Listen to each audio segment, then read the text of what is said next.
गोरेगावमधील मुस्लिम समाजाच्या आंदोलनाचा हिंदुत्ववादी संघटनेकडून विरोध करण्यात आला। शिक्षण संस्थांमध्ये धार्मिक वातावरण निर्माण करू नका असा इशारा बजरंग दलाने मुस्लिम समाजाला दिला आहे। बघा, पहिलं तर आज जो शिक्षण नीती आहे आपली केंद्र सरकारची, या सगळ्या देशामध्ये लागू आहे आणि तरीही या कॉलेजने त्यांना हिजाबसाठी अलाउड केलेलं आहे, बुरखासाठी बँड केलेलं आहे। त्याचं कारण असं आहे की एक्झाममध्ये कोणी आला, कोणी गेला, कोणाच्या नावाने आला, व्यक्ती माणूस रजिस्ट्रेशन एक नावाने आहे, व्यक्ती दुसरा आला, तर सिक्युरिटी पर्पजनी कॉलेजने हा जो आहे बुरखा बँड केलेला आहे। तरी पण हा लोक जे विरोध करत आहे हे चुकीचा विरोध आहे।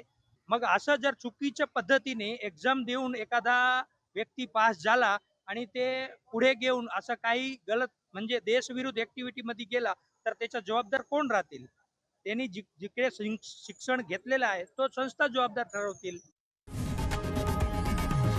लोकशाही मराठी ऐका, पहा, जागरूक रहा।